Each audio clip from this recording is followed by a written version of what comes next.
유다서 1절부터 4절까지 받도록 하겠습니다. 예수 그리스도의 종이요 야고보의 형제인 유다는 하나님 아버지에 의하여 거룩하게 되고 예수 그리스도 안에서 보호받고 부르심을 받은 자들에게 편지하노니 자비와 평강과 사랑이 너희에게 풍성하기를 바라노라. 사랑하는 자들아, 우리가 함께 나누어 받은 구원에 대하여 내가 너희에게 글을 쓰려는 마음이 간절하던 차에 성도들에게 단번에 전해주신 믿음을 위하여 힘써 싸우라는 편지를 써서 권고해야 할 필요를 느꼈노니 이는 어떤 사람들이 몰래 들어왔기 때문이라. 그들은 옛적부터 이 정죄를 받기로 미리 정해진 자들이며 경건치 않은 자들이라. 그들은 우리 하나님의 은혜를 세귑거리로 바꾸어 유일하신 주 하나님과 우리 주 예수 그리스도를 부인하는 자들이니라. 믿음을 위하여 힘써 싸우라라고 하는 제목으로 지난 시간에 살펴봤죠. 제일 첫 번째로는 믿음을 위하여 힘써 싸우는 사람이 바로 그리스도인인데 그 이유는 하나님을 사랑하는 사람이기 때문에 그렇습니다. 얼마만큼 하나님께서 사랑하는 사람인가? 1절에서 세 가지로 언급하고 있죠. 하나님의 아버지에 의해서 거룩하게 된 사람입니다. 예수 그리스도 안에서 보호받는 대상이죠. 또 부르심을 받은 사람들이라 그렇게 언급하고 있습니다. 그런 사람들에게 각별하게 하나님께서 원하는 것은 자비가 넘치기를 원해요. 평강과 사랑이 넘치기를 원하는 것입니다. 그러니까 이것이 이루어지지 않을 때에 하나님께서는 책망하시기도 하고요. 그것이 반복이 되어졌는데도 바로잡혀지지 않을 때는 심지어는 징계까지도 그렇게 하십니다. 징계를 가볍게 여기는 부분에 대해서는 하나님의 마지막 사랑의 표현인 일찍 데려가십니다. 지금까지 그 성도가 하나님 앞에 쌓아놓은 간증을 잃어버리지 않게 하기 위해서 그렇게 하시는 거죠. 믿음을 위하여 힘써 싸우라, 하나님의 명령입니다. 싸워도 되고 그러지 않아도 되는 것이 아니라 이것은 필수 항목이죠. 군대 용어입니다. 그리스도의 훌륭한 군사로서 하나님의 군대에 입대한 순간부터 그 그리스도인 군사는 명령 체계 아래로 들어가는 거예요. 군대라고 하는 조직은 명령과 순종으로 이루어지는 조직 체계예요.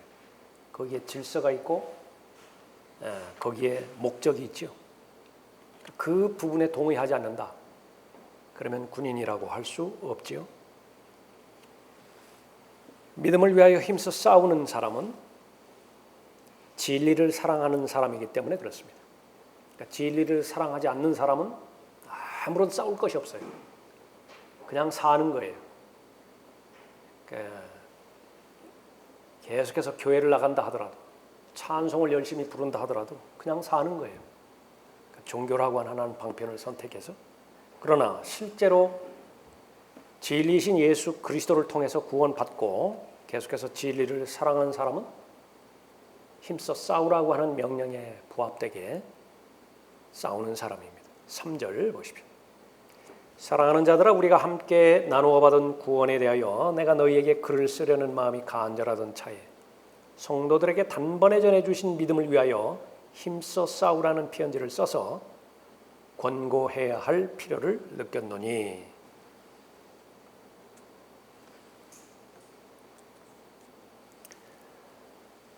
믿음은 진리로 형성이 되어 있죠. 진리는 성경입니다. 성경의 다른 이름이 진리의 성경이라 그렇게 언급하기도 하죠. 사랑하는 아이가 태어났을 때에 정상적인 부모라고 한다면 최선으로 양육하고자 하는 그런 동기에서 또 그렇게 실행을 할 것입니다. 그렇게 환경이 허락되지 않아서 차선으로 그렇게 키울 뿐이죠. 빚을 내서라도 최선으로 키우겠죠. 가장 탁월한 삶을 살 수 있도록 모든 준비를 다 갖추어 줄 것이에요. 그리스도인이 거듭났습니다. 이미 진리를 알고 있고 진리와 동행하고는 사람의 입장에서 그 거듭난 그리스도인에게 무엇을 간절히 말해 주어야 되는 것인가? 그것은 우리가 의식적으로 계속 생각해야 됩니다. 교회에 새 신자들이 오죠. 인사를 합니다. 그 사람에게 무엇을 말해주면은 그 사람이 가장 효과적으로 효율적으로 하나님의 진리 안에서 잘 성장하겠는가? 그러니까 그것을 의식하는 사람은 바로 그리스도의 훌륭한 군사예요. 그러나 그것이 준비가 되어 있지 않는다고 한다면 아쉽죠. 내가 산고를 겪고 죄인을 그리스도께로 인도했습니다. 그 사람에게 무엇을 전해 주어야 될 것이냐? 거기서 간절하게 원하던 가장 적합한 것을 전해주지 못한다고 한다면 그것은 아쉽다고요. 거듭났다 하더라도 그런 마음입니다. 사랑하는 자들아, 말 그대로 사랑하는 대상이에요. 우리가 함께 나누어 받은 구원에 대하여 내가 너희에게 글을 쓰려는 마음이 간절하던 차에 꼭 그것을 들려주고 싶었었죠. 그런데 계기가 된 겁니다. 그래서 그 간절한 마음을 전달하는 것이죠. 처음에 구원받은 그리스도인에게 무엇을 말해 주어야 되는 것인가? 진리의 말씀으로 잘 성장해야 될 필요성을 잘 말해 주는 것이죠. 그러니까 여러분이 복음을 증거해서 구원을 받았다. 그 사람이 받아들이든 받아들이지 않든 여러분은 제시를 해야 돼요. 성경을 공부하셔야 된다고. 진리의 말씀을 공부해야 된다고. 그러니까 여러분이 할 수 있는, 제시할 수 있는 그런 여건들을 제시하는 그것은 지혜로운 것입니다. 진리의 성경을 공격하는 적들에 대해서 새신자는 반드시 알아야 되죠. 초식동물이 어미로부터 태어났는데 30분 내에 일어서지 않으면 그건 살 가망이 없어요. 심지어 치타 같은 경우에도 생존율이 5%라고 그래요. 치타가 제일 상위 포식자 아니겠어요? 그 가운데서도 새끼가 성장해서 성체가 될 확률이 5%래요. 나머지는 다 죽는 거예요. 굶어서 죽든지 다른 포식자들에게 먹혀서 죽든지. 우리가 살아가고 있는 이 영적 세상에 있어서 집어삼키려고 계속해서 달려드는 울부짖는 사자를 인식시켜주는 것은 너무나 중요한 일입니다. 그러나 그것이 유다서 본문에 의하면 현실이죠. 과연 얼마나 되는 성도들이 매일매일 살아가면서 이 위기감 가운데서 살아갈 것이냐. 본인이 잘 하나님의 말씀으로 무장하는 것은 물론이고 주변에 있는 사람들, 가까이 있는 가족이 있겠죠. 넓게는 교회의 성도들이 있겠죠. 그러니까 얼마만큼 그러한 마음으로 간절히 힘써 싸우라고 하는 그런 권면을 해줄 수 있겠는 것인가. 그것은 우리가 들림받아 올라갈 그때까지 계속 확인해야 될 그런 부분입니다. 체계적으로 공부함으로 진리를 잘 무장해야 됩니다. 또 진리를 공개적으로 시인하게 하는 법을 배워야 돼요. 여기서 힘써 싸우라라고 말했을 때에 유다 자신이 싸우지 않고 다른 사람에게 계속 싸우라고 권면할 수는 없겠죠.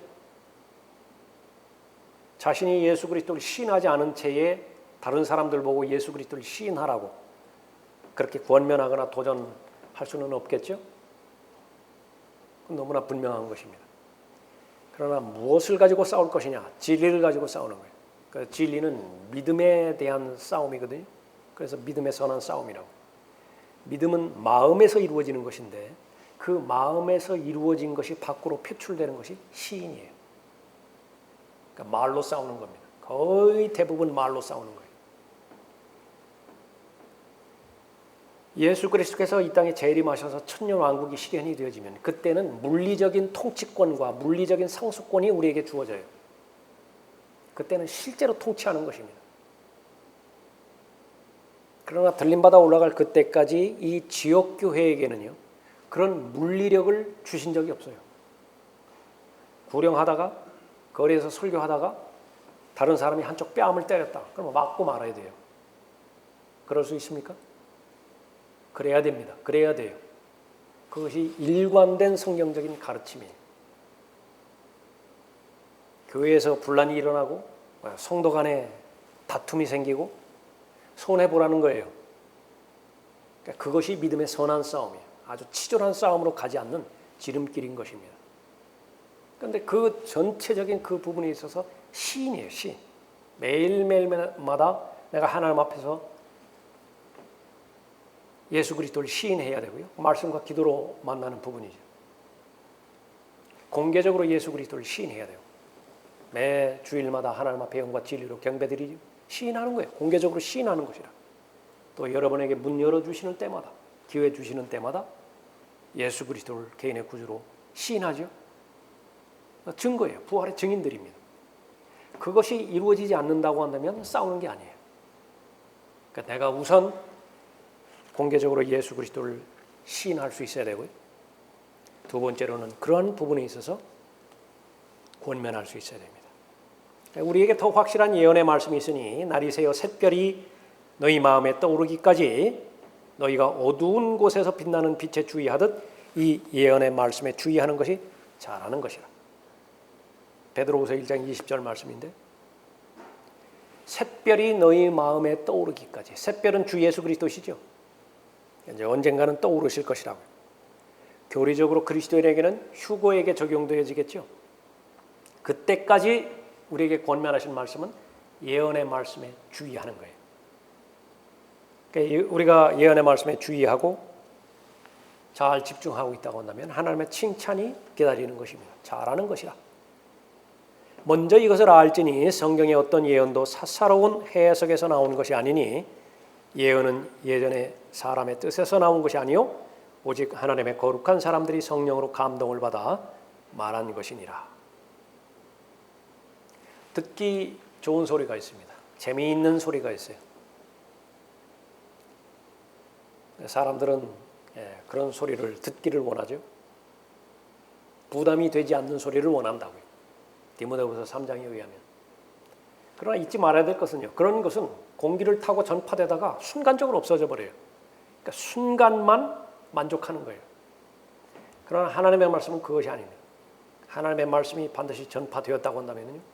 그 하나님의 말씀은 반드시 그 사람의 마음 안의 역사에서 결론을 냅니다. 어떨 결론을 내는 것이냐. 손해를 당하게 하든지 아니면 상을 얻게 하든지 둘 가운데 하나 결정해나게 하는 거예요. 그것이 씨 뿌리는 자의 비유를 통해서 우리에게 알려주시는 것이죠. 싸우는 거예요. 하나님의 말씀에 전신 갑옷으로 무장해야 될 필요가 있는 것이죠. 우리가 함께 나누어 받은 구원에 대하여 이 함께 나누어 받은 구원이라고 하는 것은 바로 공통적인 구원을 말하는 것입니다. 복음부터 시작되겠죠.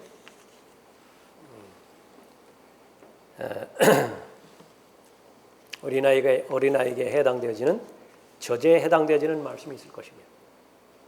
점차 성장하면서 성숙한 사람들에게 해당되어지는 단단한 음식에 해당되는 말씀도 있겠죠. 모두가 전체적인 믿음이에요. 그 믿음은 필수적이기 때문에 성령 하나님께서 진리의 영이신 성령 하나님께서 하나님의 사람들을 통해서 전달해 주는 것입니다. 선지자와 사도를 보낸 목적이 거기에 있어요. 복음 전파자를 보낸 목적이 거기에 있고 목사와 교사를 보낸 목적이 거기에 있는 것이죠.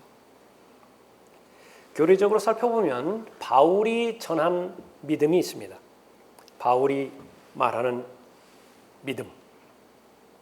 그것은 교회 시대의 교리로 정착된 믿음들을 말하는 거예요.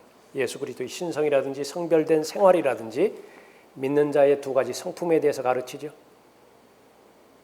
옛사람과 새사람의 갈등, 휴거, 부활, 그리스도인이 구원받았다라고 한다면 올바른 행위를 왜 해야 되는 것인가? 하나님의 말씀을 통해서 가르쳐 주시는 것입니다. 삶을 살아가는 데 있어서 그리스도인으로서의 자세와 올바른 태도, 그것을 계속해서 가르쳐 주는 것이에요. 그래서 교리가 선포가 되어지면 그 교리에 합당한 삶이 반드시 간격을 두지 않고 전달하는 것을 볼 수 있죠. 예를 들어서 에베소서 1장, 2장, 3장에서는 교회에 대한 교리에 대해서 가르칩니다. 교리예요. 그 교리를 어떻게 실행에 옮길 것이냐라고 하는 것이 4장, 5장, 6장이에요. 그러면 에베소서 1장부터 3장까지 잘 아는 사람이 4장, 5장, 6장에 대해서 실행을 하지 않는다면 어떻게 되는 것인가? 그냥 고백만 있어요. 속빈 강정이에요. 그거는 어떤 열매도 없어요. 로마서 역시 마찬가지죠. 구원에 대한 교리와 거듭남에 대한 또 양자됨에 대한 교리를 잘 제시해주고 계십니다. 그것이 열매로 맺게 하기 위해서는 12장부터 16장까지의 실행이 관건이에요. 제일 먼저 나오는 것이 자신의 몸을 하나님 앞에 드리라고 헌신하라고 언급하고 있죠. 교회를 10년 다녔어도 헌신하지 않았다. 헛거예요. 그러니까 구원은 받았지만은 어떠한 삶의 열매가 없어요. 어떠한 성령의 열매도 없어요. 성장도 없습니다. 그러니까 그 부분들을 잘 제시하는 것이죠. 그러니까 그것이 바울이 전한 믿음이에요. 그리스도인에게 해당되는 믿음이죠. 그러나 교리적으로 유다서를 통해서 유다가 말하는 믿음은 바울이 말하는 공통적인 믿음, 그 부분과는 다릅니다.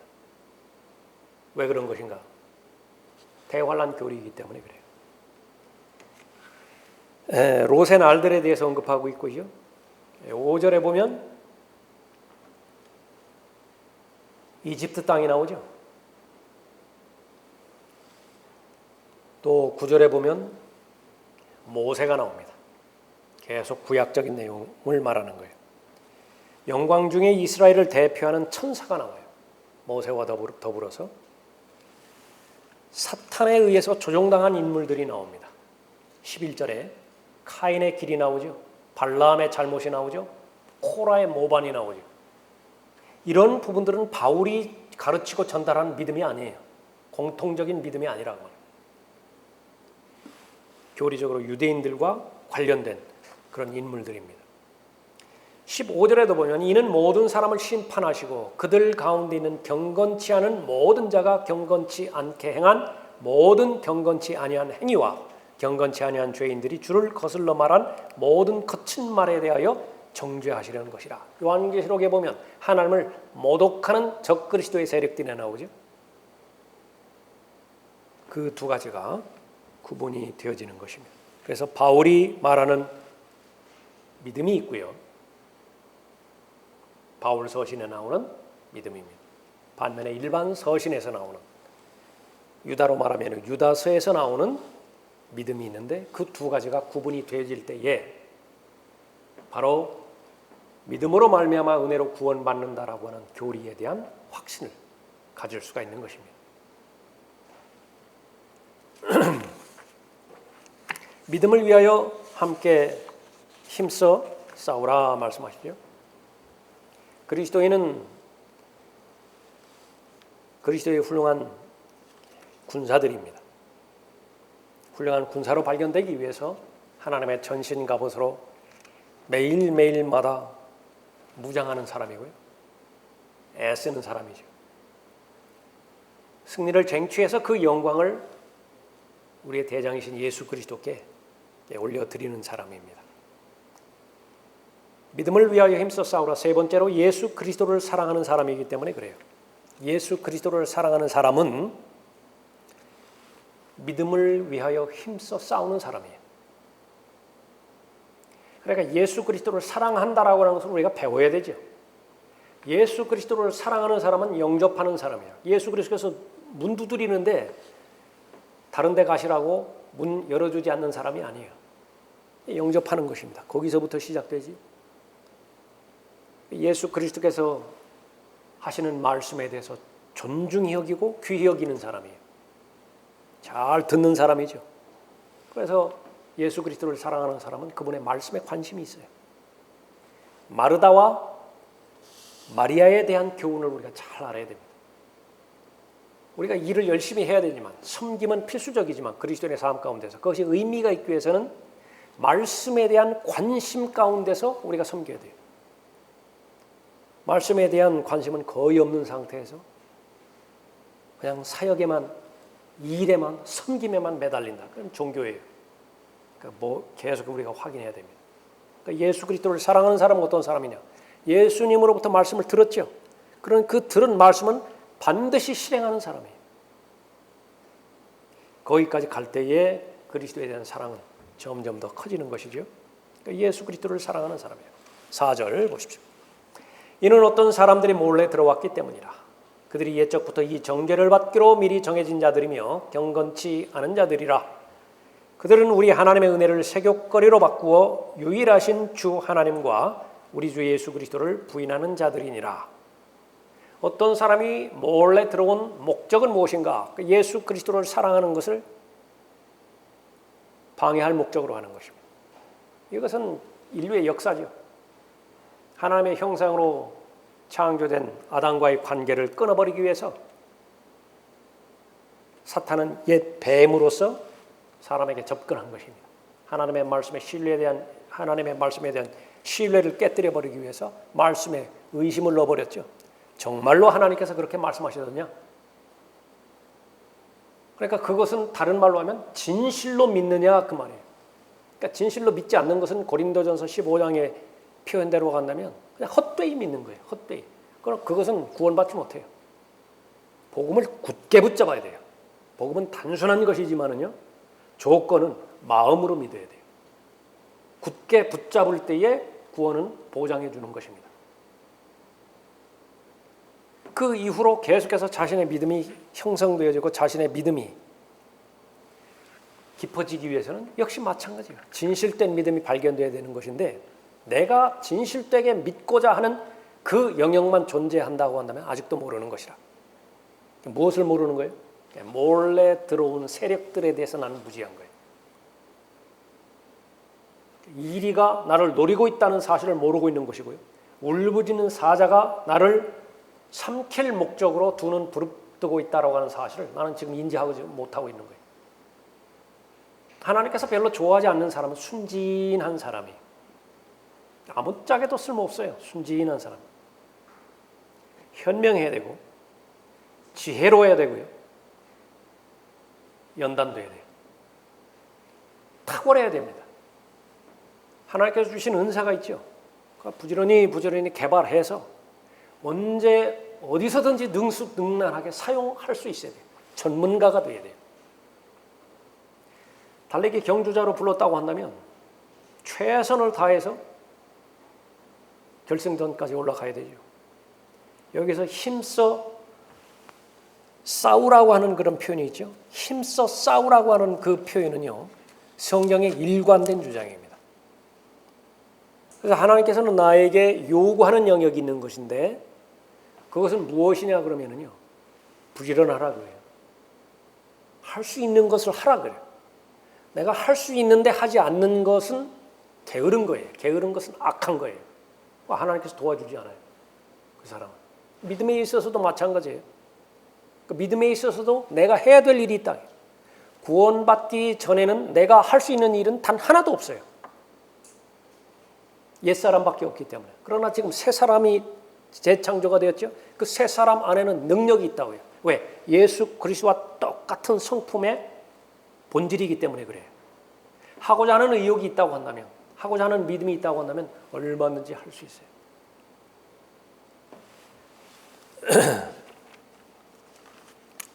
베드로후서 1장에서도 이로써 우리에게 지극히 크고 귀한 약속들을 주심은 너희로 하여금 이 약속들을 통하여 정욕으로 인해 세상에 있게 된 타락을 피하여 하나님의 본성에 동참하는 자가 되게 하려 하심이라. 하나님의 씨로 태어났다고 한다면 하나님의 본성에 부지런히 동참해서 그 하나님의 본성대로, 하나님의 성품대로 살아가기를 원하는 거예요. 그러기 위해서는 하나 요구한다. 애쓰라. 그것은요, 영어로 말하면 with all diligence, 최대한 부지런하게 애쓰라게. 이뿐만 아니라 너희가 믿음에 더욱 전심전력하여 너희 믿음의 덕을 쌓으라. 덕의 지식을 쌓으라. 지식의 절제를 더하라. 이런 것들이 너희 안에 있어 풍성해지면 그것들이 너희로 우리 주 예수 그리스도에 대한 지식에 관한 한 게으르거나 열매 없는 자가 되지 않게 할 것이라 그랬죠. 여기서 전심전력하다라고 하는 말이요, 유다서에서 말하는 최선을 다하라, 애쓰라, 그 말하고 똑같은 말이라. 그러니까 넉넉고 그냥 느슨한 마음으로 하나님의 말씀이 들려지면 듣고 읽혀지면 읽는 것이고, 그러지 않으면 할 수 없는 것이고 아무것도 일어나지 않아요. 사람들이 생각하는 것만큼이나 이 영적 전투는 그렇게 느슨하지 않아요. 매일매일마다 죽느냐 사느냐예요. 매일매일마다 내가 쟁취하느냐 아니면 내가 먹히느냐의 그런 싸움이죠. 이는 어떤 사람들이 몰래 들어왔기 때문이라. 그들은 옛적부터 이 정죄를 받기로 미리 정해진 자들이며 경건치 않은 자들이라. 그들은 우리 하나님의 은혜를 세귑거리로 바꾸어 유일하신 주 하나님과 우리 주 예수 그리스도를 부인하는 자들이라. 그런데 입으로는 부인하지 않는 데에 문제가 있어요. 다 시인하는 거예요. 마태복음 7장에서 언급한 것처럼 주여 주여 하여. 경건의 모양에는 아무런 문제가 없어요. 그러나 경건의 능력은 부인해요. 부인한다라고 하는 말은 무엇이죠? 그러한 능력으로 이 세상을 살아가기를 거부하는 것입니다. 경건의 능력으로 살아가면은요, 다시 말하면 성별된 삶을 살아간다라고 하는 것인데, 그것은 세상으로부터 미움당하는 대상이 될 수밖에 없어요. 그러니까 세상과 다르게 살 각오를 갖지 못하게 만드는 것입니다. 겁이 나기 때문에 그렇죠. 무섭기 때문에 그런 거예요. 이 마지막 날들의 대환란 때에 주제가 되어지는 말이라고 한다면 경건입니다. 경건. 그리스도인의 능력은 경건이에요. 내가 거룩하니 너희도 거룩하라 그랬죠. 몇 주에 걸쳐서 이 부분을 아주 핵심적으로 잘 다루었죠. 이 부분은 본인과 하나님만 아는 거예요. 다른 사람은 아무도 몰라요. 여러분이 얼마만큼 경건한 삶을 사는 것인가? 여러분이 정규적인 모임에 계속 참석한다고 해도 보장받지 못해요. 그건 목사가 아는 영역이 아니에요. 목사가 주일을 빼버리겠습니까? 기도 모임을 빠지겠어요. 그렇다고 해서 성도들이 목사를 거룩한 삶을 사는 것이구나 보장받지 못해요. 그러니까 본인과 하나님과만 아는 거예요. 이걸 명심해야 되는 거예요.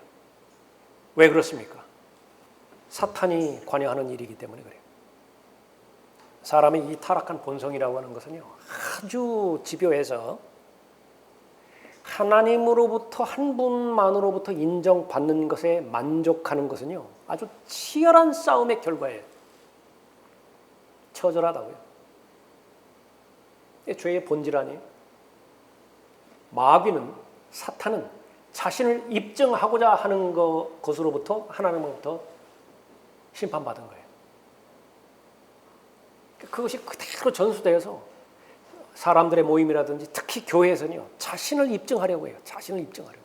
자신을 좀 증명하려고. 다른 사람들로부터 내가 인정을 좀 받기를 원하는 거예요. 내가 좀 잘 믿는 사람이다. 나도 이 정도 능력이 있는 사람이다. 그러니까 나를 좀 알아달라. 교회 10년 다니면 그 부분 해결된다고요? 아이러니하게 더 집요해져요. 오히려 새신자 때는 순수하기라도 하다고요. 그러니까 아무것도 모르니까 그냥 겸손하다고요. 그러니까 정말로 어렵게 만드는 것은 교회 오래 다니는 사람들이에요. 교회 오래 다니는 사람들이 더 교만해질 수 있는 근거는 무엇인가? 매일매일 죽는 연습을 게을리해버린 거예요. 매일매일 성령 하나님의 통제를 받아야만 나는 정상적인 삶을 사는 사람인데, 말씀에 의해서 통제를 받아야만 나는 정상적인 삶을 사는 것인데, 어느 순간부터 무언가 된 줄 아는다고요. 그러면 이제 본인이 점령당하는 것입니다. 정복당하면 결과는 하나밖에 없어요. 그냥 종이 되는 거예요. 정복한 자의 종이 되어버리는 것입니다. 그러니까 그 부분들을 분명하게 알고 우리가 매일마다 하나님의 말씀의 능력에 자신을 의탁해야 되는 것입니다. 교리적으로 우리 하나님의 은혜를 세격거리로 막 그렇게 바꾼다라고 하는 그 부분은요, 이 하나님의 은혜에서 떨어져 나가는 것을 말하는 거예요. 조금 전에 살펴봤지만 바울이 전달한 믿음 가운데서는요, 이러한 교리는 없어요. 구원 받은 것이 분명하다고 한다면 그 사람을 그리스도의 사랑에서, 하나님의 사랑에서 분리시킬 수 있는 것은 존재하지 않아요. 그러나 대환란 때는 문제가 달라지죠. 얼마든지 하나님의 은혜로 시작했지만은 하나님의 은혜를 세격거리로 만들어서 하나님의 아들 예수 그리스도를 짓밟을 수 있어요. 그러면 다시는 돌이킬 수 없는 것입니다. 구원을 잃어버렸다고 한다면 다시 구원받을 수 있는 기회가 없는 것이에요. 대환란 기간 동안에 끝까지 견뎌야 되는 사람 있죠? 마태복음 24장 13절에서 언급하는 끝까지 견뎌야 구원을 받는 사람이라고. 그 사람은 얼마든지 하나님의 은혜를 세격거리로 만들어서 자신의 구원을 잃어버릴 수 있어요. 그 상태에 자신을 방치시킬 수 있다라고 하는 것입니다. 거기에는 믿음뿐만이 아니라 행위가 반드시 수반되어야 되죠. 우리가 영적으로 적용합니다. 내가 좋지 않은 습관이 있어요. 악한 습관이 있어요. 반복하고 싶지 않습니다. 하나님 앞에 자신을 은혜의 보좌 앞으로 나아갈 때 얼마만큼 간절한 마음으로 가느냐 하면요, 이 부분을 적용시키는 거예요. 대환란 때는 한 번 잘못하면 끊어져 나가버린다고요. 떨어져 나가버려요. 다시 회복시킬 수 없어요. 그 대환란 시대에 살지 않고 은혜 시대에 살게 해주신 하나님 앞에 우선 감사드리고요. 그건 하나님의 은혜로밖에 설명이 안 돼요. 모세 시대에 내가 살지 않고 적그리스도의 통치 아래, 정치적인 통치 아래에서 666을 받지 않으면 밥을 먹지 못하는 그런 시대에 내가 살지 않게 되었다라고 하는 것을 하나님 앞에 감사드리는 거예요. 그만큼 하나님의 은혜를 크게 받았으면 나에 대한 사명감도 크겠죠. 하나님께서 우리에게 원하는 것은 무엇이에요? 이 시대에 그리스도인만이 할 수 있는 일이 있잖아요. 그 일들을 나는 가장 간절한 마음으로 하나님 앞에 아뢰는 것이죠. 그러니까 그것을 병행해서 말씀드리는 거예요. 대환란 때에 이런 짓거리를 했으면 구원을 잃어버렸을 텐데 저는 하나님의 은혜 가운데서 살아가고 있습니다. 그 하나님의 은혜를 제가 헛되이 남용하지 않기를 원합니다. 이 부분에 경각심을 갖지 못하면요, 얼마든지 성경에서 행하라라고 하는 것을 하지 않고요, 부작위의 죄죠. 하지 말라는 것을 또 한다고요. 자기의 죄예요. 적당히 음행하고 예배 꼭 모여야만 되는 것인가? 종종 빠질 수도 있고요. 자신이 원하는 라이프 스타일대로 살아가 버리는 거예요. 하나님께서 분명하게 성별된 삶을 살라고 모든 것을 자유롭게 할 수 있지만은 다 유익이 아니라고 말씀하셨잖아요. 그리스도인의 삶의 기준은 분명하다고. 우리가 그런 자유를 얻었는데 다른 사람을 침해하면 안 돼요. 다른 사람을 침해시키면 안 된다고. 그리스도인이 다른 사람을 침해시키지 않는 법은 뭐예요? 내가 자유롭게 할 수 있지만 그 행동을 보고 다른 사람이 얼마든지 실족할 수 있어요. 그러면 안 된다. 내가 이것을 하는 것이 하나님께 영광이 돌아갈 것인가, 아니면 하나님께서 근심하실 것인가, 의심이 된다. 의심하는 것은 일단은 하지 않는 거예요. 의심하는 것은 거의 대부분 죄와 관련되어 있기 때문에 그렇죠.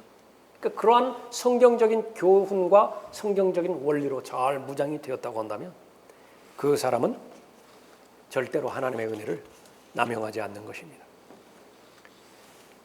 그리스도인이 무언가에 의해서 통제되어지는 부분이 있다고 한다면요, 하나님을 섬기고 하나님을 위해서 헌신하는 데는 한계가 있어요. 세상에서는 중독이라고 그러죠. 커피를 좋아할 수는 있지만은 커피에 중독돼서는 안 돼요. 문화에 대해서 나름대로 즐길 수 있습니다. 레저 활동 얼마든지 할 수 있죠. 많은 유익이 있을 거예요. 그러나 중도에 지나쳐서 어떤 한 영역에 있어서 중독이 되어버렸다. 내가 시간이 있는데 이 시간을 보내는 데 있어서 그것이 없으면 나는 괴롭다. 그런 것이 있게 해서는 안 된다 그 말입니다. 그것은 언제 어디서부터인지 자유를 남용해버린 것이에요. 은혜를 남용한 것입니다. 모든 것이 내게 합법적이라고 해서 다 세워주는 것이 아니라 바울이 언급하고 있죠. 이 자유, 신약성경에서 말하는 자유를 대환란 기간에는요, 거짓 교사들이 그것을 악용해서 자유를 약속하는 것으로 거짓 가르칠 것이라고요. 베드로후서 2장 19절에서 그들에게 자유를 약속하나 자기들 자신은 타락의 종들이니 누구든지 정복을 당하면 그는 정복한 자의 종이 되는 것이라. 베드로후서 2장 19절 말씀입니다. 꼭 하나님을 그렇게만 믿어야 되는 것이냐? 자유를 준다고 보장을 하지만은 그것은 가짜 자유라 그렇게 말합니다. 성경에 입각하지 않았기 때문에 그런 것이지요. 결과는 무엇이에요? 그들은 불의의 대가를 받게 되리니 대낮에 흥청거리는 것을 낙으로 여기며 너희와 더불어 잔치를 즐기는 동안에도 자신들이 속임수로 방탕하니 그들은 점과 흠이요 음욕이 가득 찬 눈을 가지며 죄로부터 단절될 수 없고 견고하지 못한 혼들을 유혹하며 그들은 마음이 탐욕으로 단련되었으니 저주받은 자식들이니라. 대환란 때 어떤 일단의 사람들이 있어요. 베드로후서 2장 13절 14절 말씀인데 조금 전의 말씀이에요. 거기에 해당되지는 사람들이 있는 것입니다. 구원에 대한 소망이라고 하는 전혀 없는 사람들이에요. 하나님의 저주의 대상들입니다. 그런데 이 대상들이 다 하나님을 말하는 거예요. 은혜를 말하고 믿음을 말하고 진리를 말한다. 그러나 그 마음의 중심에서는 참으로 가증스러운 것들로만 가득 차 있는 것입니다. 음욕으로 가득 차 있다 그렇게 언급하고 있죠. 하나님도 포기했다 말씀하는 것입니다. 죄로부터 단절될 수 없어요. 왜 그렇습니까? 하나님께서 참으실 만큼 참으셨는데 기회를 주실 만큼 주셨는데 다 까먹어버렸어요. 마음이 진리로 단련되어야 됨에도 불구하고 음욕으로 단련되어 버렸어요. 정욕으로 단련되어 버렸어요. 세상 욕심으로 그렇게 단련되어 버렸던 것이죠.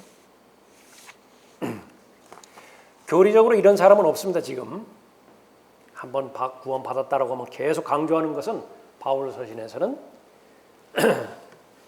구원이 보장되는 것입니다.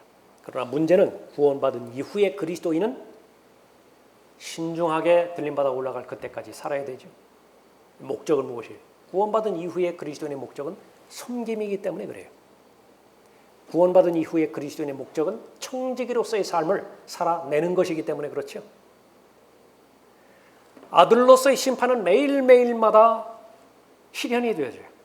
왜 그렇습니까? 아들로서의 목적은 교제이기 때문에 그래요. 아들은요, 일 보고 보수를 바라보고 아버지의 일에 동참하지 않습니다. 아버지의 일이니까 내가 하는 거예요. 아들의 특권입니다. 아들의 권세지요. 우리에게는 종의 신분이 벌어져 있죠. 그러나 종으로서 예수 그리스도를 섬긴 것은요, 부지런히 섬긴 것은 계속 쌓아가고만 있죠. 아직 하나님께서 결산하지 않으셨어요. 전체를 모아서 다 결산하실 텐데 바로 그리스도의 심판석이에요. 그때의 그리스도의 심판석에서 결산한 것이 상과 유업과 보상으로 남아야만 다가오는 세상에서의 의미가 있다라고 성경은 누차 반복해서 언급하고 있습니다. 사람들은 이것을 또 격화시켜가지고 그런 거 상급 구원이요 그렇게 또 이야기한다. 하나님을 믿는다라고 하는 것은 내 기준으로 믿으면 안 돼요. 성경적 기준으로 믿어야 된다고. 그럼 하나님에 대해서 무엇을 믿어야 되는 것이냐? 두 가지로 히브리서 11장 6절에서 말씀하셨죠. 하나님이 존재하시는 것을 믿어야 돼요. 다시 말하면 다른 사람이 보건 말건 나는 내 기준이 중심이 돼서 하나님을 믿어야 된다라고 하는 말이죠. 그런데 여기에서 이탈된 사람이 얼마나 많아요. 하나님은 별로 두려우지 않고 하나님은 별로 중요하지 않고 사람에게 잘 보이고 싶다니까요. 사람으로부터 인정받고 싶은 거예요. 특히 돈 많은 사람, 특히 많이 배운 사람, 특히 사회적으로 영향력 있는 사람. 그 사람으로부터 내가 인정받기를 원하는 거예요. 어디에서 그런 일들이 있다고요? 교회 내에서 그런 일들이 벌어지는 거예요. 라오디케아가 그런 부분이라. 야고보서에서도 언급하고 있죠. 가난한 사람, 부유한 사람 하는데 부유한 사람은 아주 그렇게 크게 접대하는데 가난한 사람 보고는 어디 가서 앉든지 마음대로 하라고, 걸리적거리지만 말라고. 그러니까 그런 것이 현실적인 삶이라고 말이죠. 또 하나 하나님을 믿는다라고 하는 것은 무엇이에요? 보상하시는 분, 상 주시는 분임을 믿어야 돼요. 그 상 주시는 분임을 믿으려면 어떻게 되는 거냐? 교회 생활 똑바로 하라고. 설렁설렁 하지 말고. 이 유업이라고 하는 것은, 상과 보상이라고 하는 것은요, 반드시 대가를 지불을 해야 돼요. 구원은 대가를 요구를 하지 않아요. 그냥 그것은 선물이기 때문에 그렇죠. 그러나 구원의 선물을 받은 사람은 반드시 그 다음에는 대가를 지불해야 돼요. 희생을 치러야만 되는 거예요. 왜 사람들은 쉽게 믿으려고 한다. 돈을 벌기 위해서는 시간에 대한 희생 얼마든지 치를 수 있다. 돈을 벌기 위해서는 육체가 망가지는 희생까지도 얼마든지 치를 수 있다. 직업병 걸리잖아요, 사람들. 그러나 하나님을 섬기고 또 상 주시는 하나님에 대한 기대감 가운데서는요, 어떤 것도 희생하려고 하지 않아요. 그냥 다 희생하고 남는 찌꺼러기 가지고 얼마 남아있으면 그 한도 내에서 하나님 섬기려고 한다고요. 그것이 영적 현실입니다. 그것을 심각하게 알고 받아들이라고 그러죠.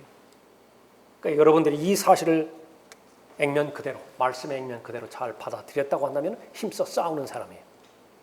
그러나 여기에서 이거는 나와는 상당한 부분에서 거리감이 있다. 오늘 해결해야 됩니다. 방치할 리가 없어요. 설교를 듣는 것은 마음의 찔림을 받는 거예요. 명심해야 된다고. 믿음은 마음에서 이루어지는 것이지요. 근데 사람의 마음은요, 하나부터 10까지 모두가 다 부정적으로 성경에 기록하고 있어요. 열어보세요. 사람의 마음에 대해서 긍정적으로 기록하는 것이 어디에 있는 것인가? 어떻게 해야 되죠? 부인하라 그거예요. 하나님의 은혜로 채워야 되는 겁니다. 하나님의 진리의 말씀으로 채워야 되는 거예요. 둘 중에 하나는 죽어야 돼요. 옛사람이 죽으면 새사람이 살고요. 옛사람이 살아있으면 새사람은 죽을 수밖에 없어요. 아무 영향이 없다고요. 이것을 설교로 처리하는 거예요. 그런데 사람은 이 부분들을 감당하려고 하지 않는 거예요. 부담이 되니까. 전하는 사람도 부담이 되고 듣는 사람도 부담이 되고. 그러니까 무슨 허수아비 하나 만들어 놓고 계속 허수아비를 공격하는 거예요. 그 설교자도 해당되지 않고 회중들도 해당되지 않죠. 둘 다 편한 거예요. 무슨 의미가 있겠습니까?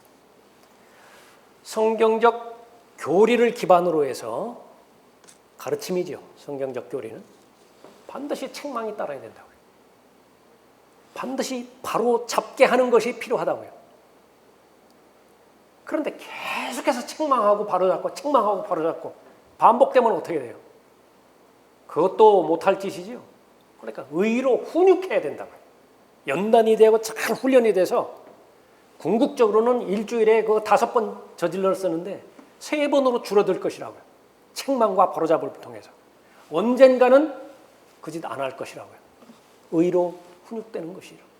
그것이 바로 성경이에요. 그러면 왜 하나님께서는 계속해서 그렇게 부정적인 말씀을 말씀하시면서 혼내시고 책망하시고 야단치시는 것인가? 본문 말씀에 의하면 무엇 때문에 그렇다고요? 사랑하기 때문에. 사랑하는 자들이기 때문에 그런 거예요. 예수 그리스도로부터 보호받는 대상이기 때문에 결코 차선의 삶을 살아서는 안 되는 것이죠.